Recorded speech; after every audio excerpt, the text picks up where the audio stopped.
اظہار خیال کر رہے ہیں۔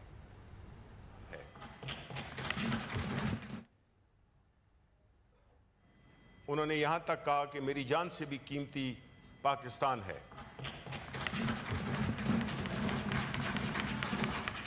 اور ان حالات جو اس کا حریف ہے اس کو کس وقت میکسیمم نقصان پہنچایا جا سکے، یہ جو واقعہ ہوا اور اس کا الزام پاکستان پہ لگانا، یہ اس کی ایک بڑی واضح مثال ہے جس میں کہ انہوں نے بغیر کسی تردد کے الزام پاکستان پہ لگا دیا۔ وہ خطہ جس میں کہ 7.5 لاکھ فوج موجود ہے، اس کی موجودگی میں اس قسم کا واقعہ ہونا ان کی کمپیٹنس پہ بڑا سوالیہ نشان پھیلاتا ہے۔ اب یہ جو ریزولوشن ہم نے پاس بڑا سوالیہ نشان پھیلاتا ہے۔ اب یہ جو ریزولوشن ہم نے پاس کیا، جناب چیئرمین، یہ تو ہمارا فرض بھی تھا اور یہ ہمارا ایک ڈیوٹی بھی تھی، اور ہم سمجھتے ہیں کہ ایسی صورتحال میں سب کو اکٹھا ہونا چاہیے اور ایک ہی میسج جانا چاہیے۔ لیکن ساتھ ہی ساتھ میں ہم نے یہ بھی دیکھنا ہے کہ ہمارا ملک پاکستان اس وقت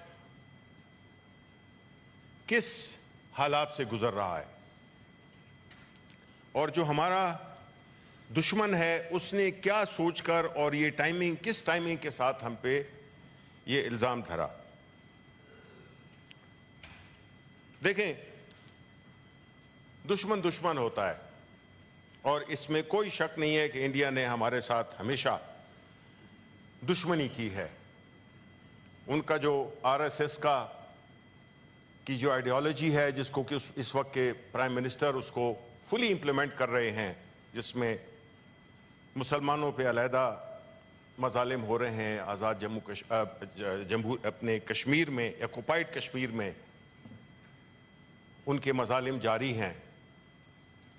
لیکن کیا مختلف بناتا ہے انڈیا کو پاکستان سے؟ انڈیا ایک بڑا ملک جس میں کہ مختلف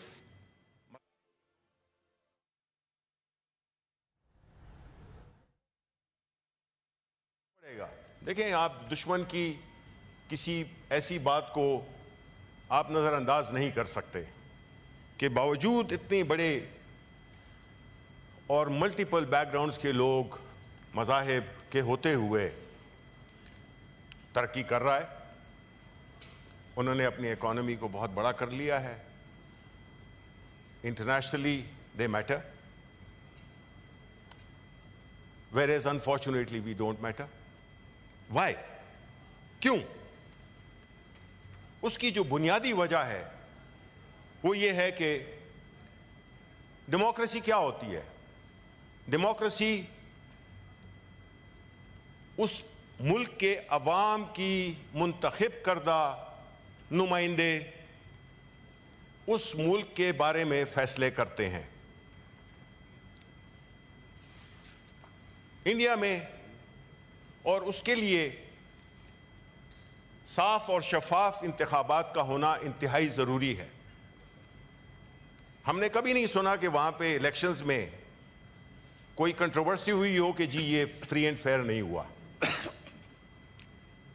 جبکہ ہمارے ہاں ہر الیکشن کہتے ہیں 1970 کا جو الیکشن تھا 71 کا، وہ نسبتاً فری اینڈ فیئر تھا، لیکن ہمارے ملک میں ہر الیکشن متنازع رہا ہے، اور اس کی انتہا ہم نے 2024 کو دیکھی، اور اس الیکشن کو پاکستان کی تاریخ کا سب سے متنازع الیکشن سمجھا جاتا ہے۔ اس پہ سب نیشنل انٹرنیشنل رپورٹس چھپی ہیں، بل ڈیٹ کی، اور وہ دوسرا جو ایک ہے مختلف فیفن، اور ایک تیسرا بھی ہے جنہوں نے کہ بڑی تفصیلاً رپورٹس کی ہیں۔ دیکھیں چیئرمین صاحب، ہمارا ملک تبھی سٹرونگ ہو سکتا ہے، ہمارا ملک تبھی مضبوط ہو سکتا ہے، ہماری اکانومی، ہماری معیشت اس وقت تک کمزور رہے گی جب تک یہاں کے عوام کے منتخب کردہ جنمن لوگ ان ایوانوں میں نہیں بیٹھیں گے۔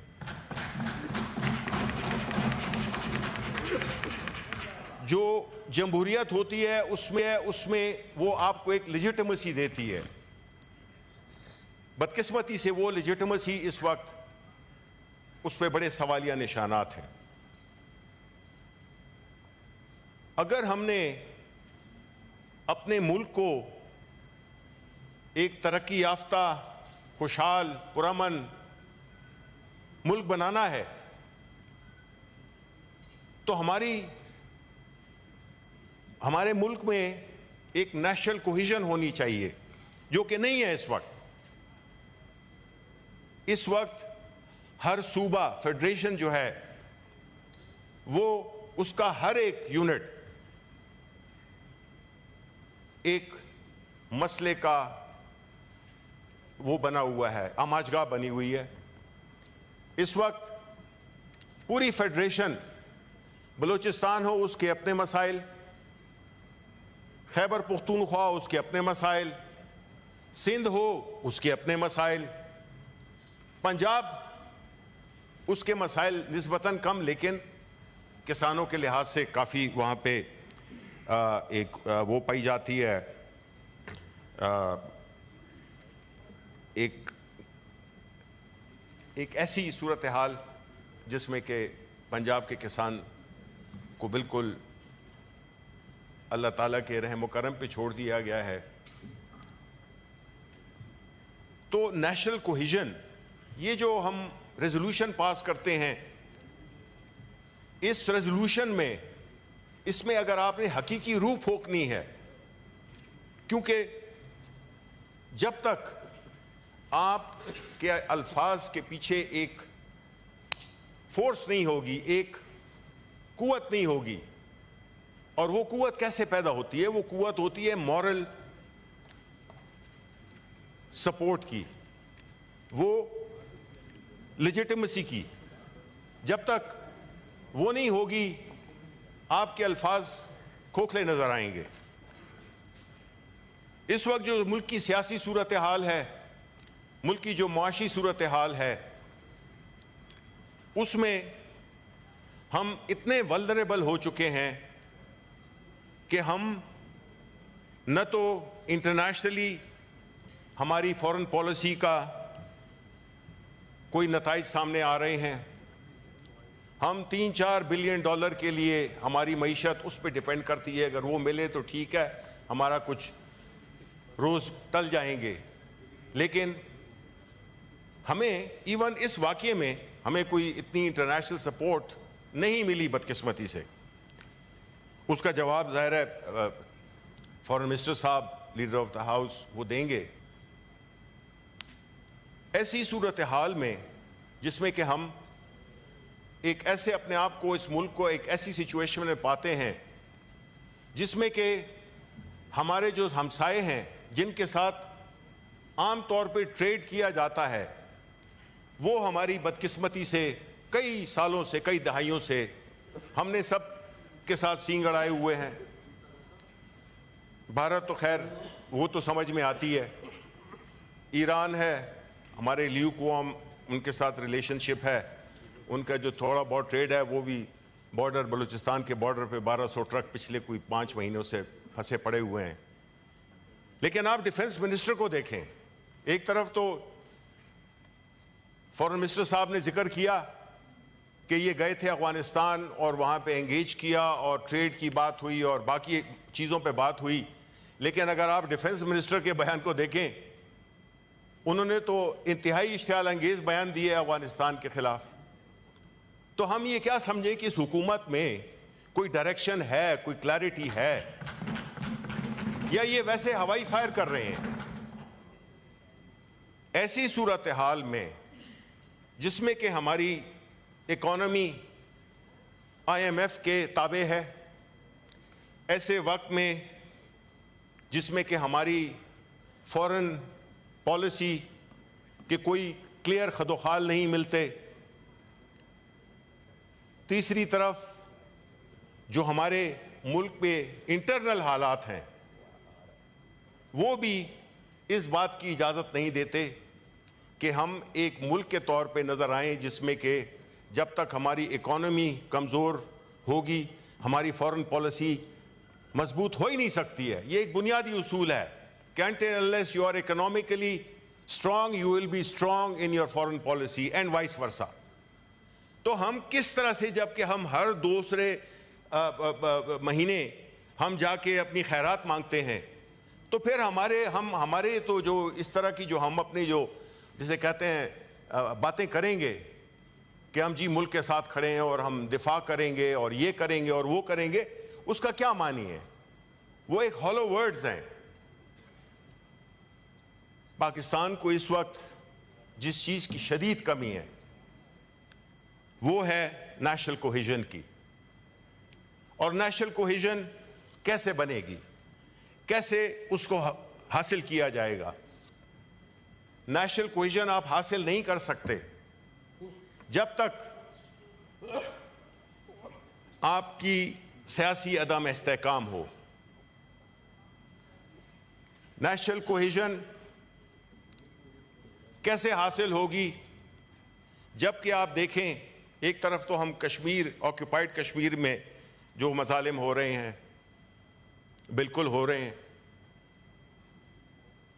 لیکن اس وقت جو ملک کی جو صورتحال ہے اس میں کوئی ایک ایسی پارٹی نہیں ہے جو کہ یہ کلیم کر سکے کہ وہ پوری فیڈریشن میں اپنی نمائندگی رکھتی ہے ماں سوائے پاکستان تحریک انصاف کے.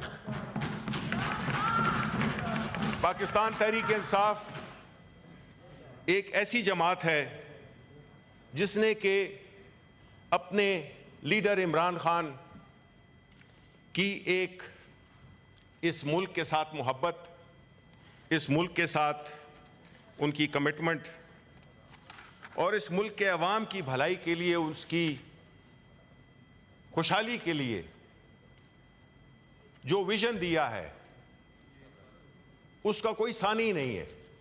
اور ساتھ میں اس قسم کے حالات میں جس طرح کہ انڈیا نے ہمیں دبانے کی کوشش کی ہے, ایک ناکام کوشش کی ہے, لیکن جب یہی واقعہ ہوا تھا 2019 میں پلوامہ والا, تو اس میں کیا کتنی کلیئرٹی تھی جو کہ ہمیں اس حکومت میں نظر نہیں آئی. ان کا جو بیان تھا جو یہ واقعہ ہوا تھا تو اس میں بڑا کلیئرلی کہا تھا, اور میں کوٹ کرتا ہوں خان صاحب کو, I am making absolutely clear to the international community that if India was to be reckless enough to conduct a false flag operation against Pakistan, it would confront a strong national Pakistani resolve and be given a befitting response at all levels of the threat. Make no mistake. Clarity ہے, ایک moral authority ہے, ایک leader بول رہا ہے, ایک leader جو کہ ایک پوری 24 کروڑ عوام کی نمائندگی کرتا ہے. اس وقت صورتحال کیا ہے؟ اس وقت صورتحال یہ ہے کہ ایک طرف حکمران کھڑے ہیں اور پوری قوم دوسری طرف کھڑی ہوئی ہے. ایسی صورتحال میں آپ کیسے نیشنل کوہیژن کر سکتے ہیں؟ آپ اپنی اکانومی کو کیسے امپروو کر سکتے ہیں جبکہ پاکستان کی سب سے بڑی سیاسی جماعت کے لیڈر کو سیاسی مقدمات بنا کر اس کو پابند سلاسل کیے 600 سے زیادہ دن ہو گئے ہیں. پاکستان تحریک انصاف کی لیڈرشپ کو, ورکرز کو جیلوں میں ٹھونسا گیا ہوا ہے. اس وقت پاکستان کی تاریخ میں کبھی اتنے سیاسی قیدی نہیں تھے جو کہ آج ہیں. ہیومن رائٹس وائلیشنز کے نئے ریکارڈ قائم ہوئے ہیں. پاکستان تحریک انصاف کے اراکین پہ ہر طرح کے